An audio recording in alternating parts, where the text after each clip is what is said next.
पूर्व केंद्रीय मंत्री एवं भारतीय जनता पार्टी के राष्ट्रीय प्रवक्ता राज्यवर्धन सिंह राठौड़ ने राज्य की कांग्रेस सरकार पर जमकर निशाना साधा।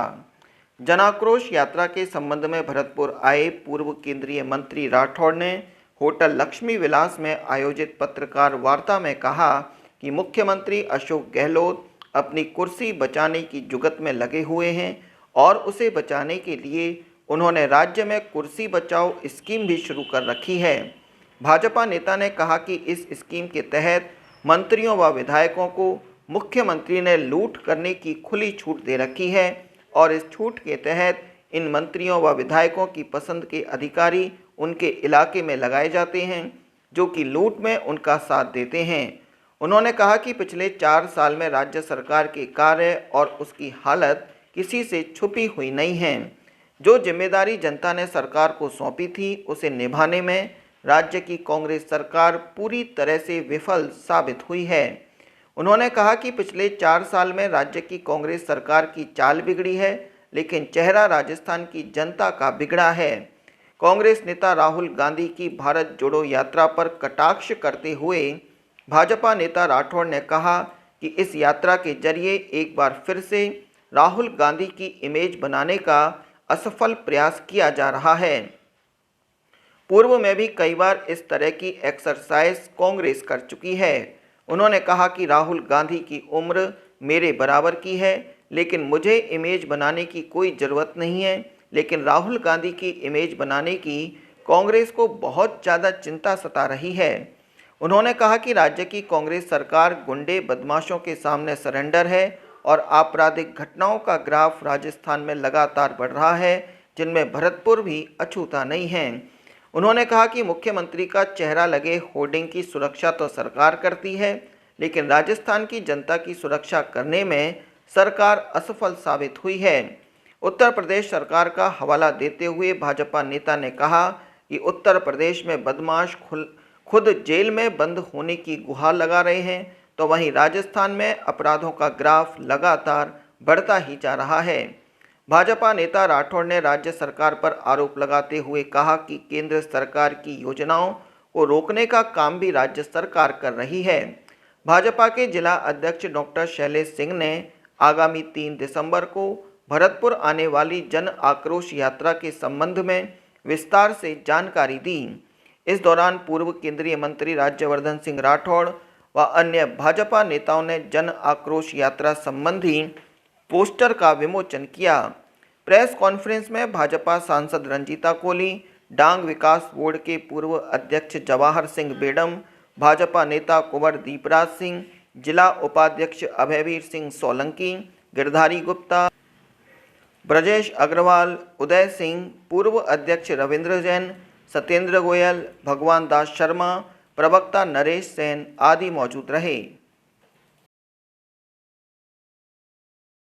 यूपी के अंदर सारे उन्मादी उग्रवादी अपने गर्दन पे पट्टी डाल डाल के बोल रहे हैं हमें जेल में डाल दो।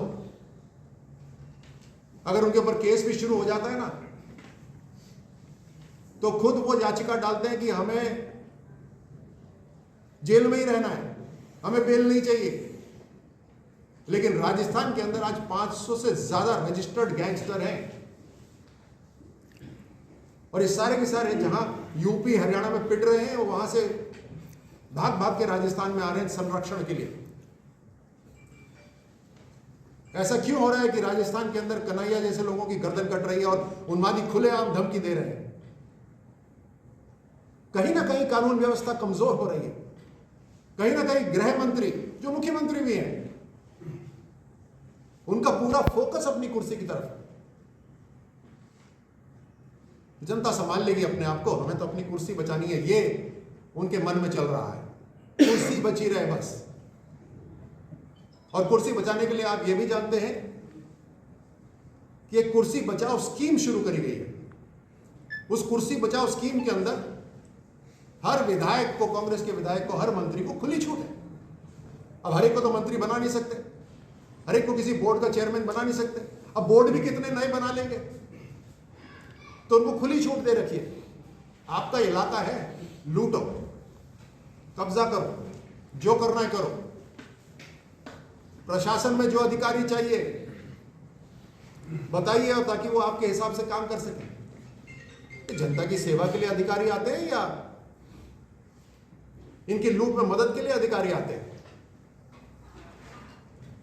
इस तरह का माहौल पूरे राजस्थान में बनाया हुआ है। ये अपनी यात्रा भले ही करें, इसकी यात्रा से हमें कोई मतलब नहीं है। वैसे भी राहुल गांधी की इमेज बिल्डिंग के लिए ये शायद 5वीं या 6ठी एक्सरसाइज है। मेरी उम्र के हैं वो, मेरी ही उम्र के।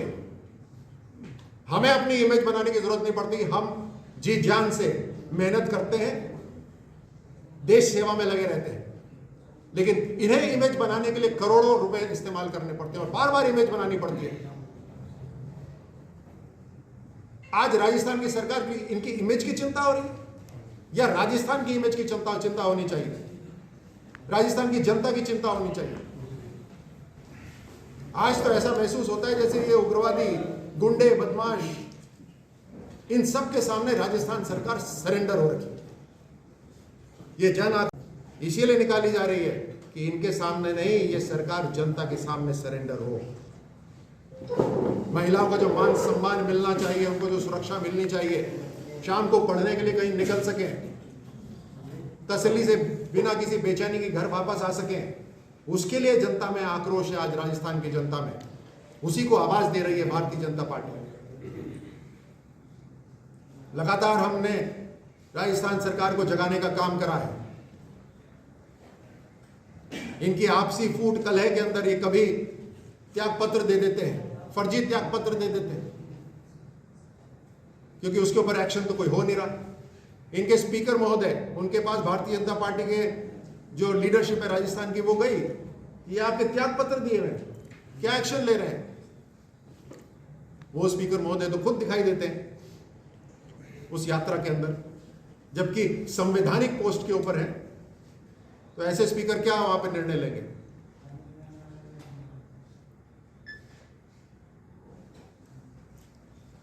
ले देकर राजस्थान के अंदर हालात इतने बुरे हो गए कि हम पिछड़ते जा रहे हैं। केंद्र सरकार की योजनाओं को रोकने का काम हो रहा है राजस्थान के अंदर। अभी थोड़ी देर मैंने एमएसपी का आपको उदाहरण दिया।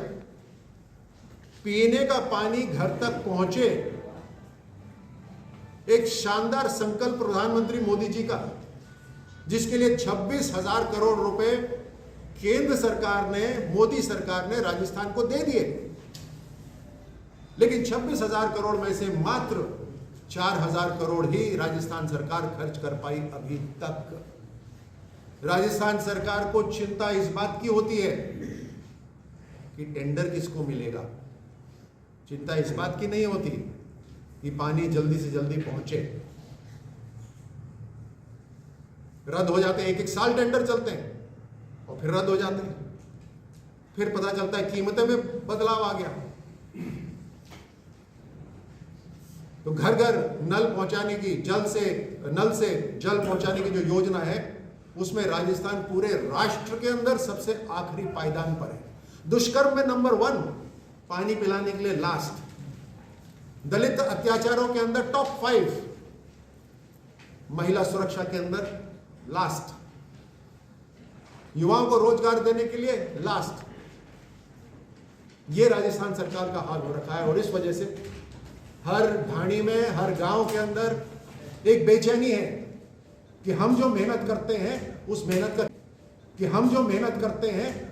का क्या लाभ होने वाला है, क्योंकि सब पे पानी फिर जाता है राजस्थान सरकार की वजह से। ये चिंता हो रही है हर घर के अंदर और गुस्सा है लोगों के अंदर। उस गुस्से को आवाज दे रही है भारतीय जनता पार्टी की जन आक्रोश की ये यात्रा। इसके अंदर पूरे प्रदेश के अंदर करीब 30 से 35 हजार ऐसी नुक्कड़ सभाएं होंगी, जनसभाएं होंगी, रथ यात्राएं निकलेंगी और भरतपुर के अंदर भी कोई तारीख तय होगी जहां पर रथ यात्रा शुरू होगी। 3 तारीख को भरतपुर के अंदर रथ यात्रा शुरू होगी। 1 तारीख को भारतीय जनता पार्टी के राष्ट्रीय अध्यक्ष श्री जेपी नड्डा जी जयपुर पधारेंगे और वहां पर सभी रथों का वहां से वो मूव करके सब जगह प्रस्थान करेंगे और वहां से सभी विधानसभाओं तक पहुंचेंगे। उनकी एक सभा भी होगी जयपुर के अंदर। उसके बाद 3 तारीख में भरतपुर होगा और ये कार्यक्रम 10 दिन तक लगातार चलेगा। तो जो भी आपने कार्यक्रम बनाया है और अलग अलग भरतपुर की विधानसभाओं के अंदर ये रथ जाएगा, अलग अलग ढाणियों तक, घरों तक, कस्बों तक, गाँव तक ये जाएगा। हमारे सभी कार्यकर्ता इसमें जुड़ेंगे। जनता के इसमें हम एक फ़ोन नंबर भी अभी आपको दिखाएंगे। वो टोल फ्री एक फ़ोन नंबर है जिस पे जनता अपने फ़ोन करके अपने मन की बात, अपना आक्रोश वहाँ पे दर्ज करा सकती है और ये रजिस्टर हो जाएगा। उनका जो आक्रोश है, उनका जो सुझाव है, उनका जो गुस्सा है, उनकी जो बात है वो रजिस्टर हो जाएगी। उसी के साथ रथ के अंदर भी एक शिकायत पेटी है जिसके अंदर जनता अपना आक्रोश लिखकर उस पेटी के अंदर डाल सकती है। और ये बहुत महत्वपूर्ण बातें होंगी, जो चिट्ठियाँ आएंगी उसको हम सबको इकट्ठा करके भारतीय जनता पार्टी उसका पूरा एक एनालिसिस करके उसको आने वाले समय में उसके ऊपर काम करेगी। मैं अपने साथियों के साथ पोस्टर विमोचन करूंगा, आप उसकी तस्वीरें ले सकते हैं। उसके बाद हम जन आक्रोश यात्रा निकलनी है। 3 दिसंबर से सभी विधानसभाओं में रथ जन आक्रोश के जाएंगे। 1 दिसंबर को प्रदेश से रथ लॉन्च होगा। 2 दिसंबर को जिले में 7 विधानसभाओं के जिले से रथ लॉन्च होंगे और 3 दिसंबर से यात्रा सभी विधानसभाओं के अंदर शुरुआत हो जाएगी। उसके बाद करीब 10 से 12 दिन ये हर विधानसभा के अंदर यात्रा निकलेगी। इसमें 7 दिसंबर को माननीय प्रदेश अध्यक्ष जी सतीश पूनिया जी का कार्यक्रम भरतपुर में है, तो सभी कार्यकर्ता उसमें उपस्थित रहेंगे। तो उस दिन का बाकी विधानसभाओं में यात्रा नहीं रहेगी। वैर विधानसभा में और जहाँ पे भी उनका कार्यक्रम होगा वहाँ पर उस यात्रा में वो शामिल होंगे।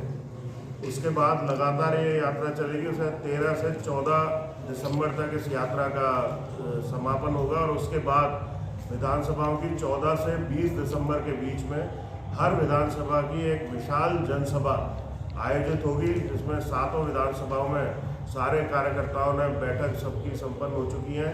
पूरी जोर शोर से तैयारी में भारतीय जनता पार्टी के कार्यकर्ता पूरे जिले के अंदर लगे हुए हैं और मेरे को ये कहने में बड़ा गर्व महसूस होता है कि भारतीय जनता पार्टी के कार्यकर्ताओं ने भरतपुर जिले में जिस तरह से जन आक्रोश यात्रा में भागीदारी अपनी निभा रहे हैं, बहुत ही अच्छा एक माहौल पूरे भरतपुर जिले के अंदर बना है।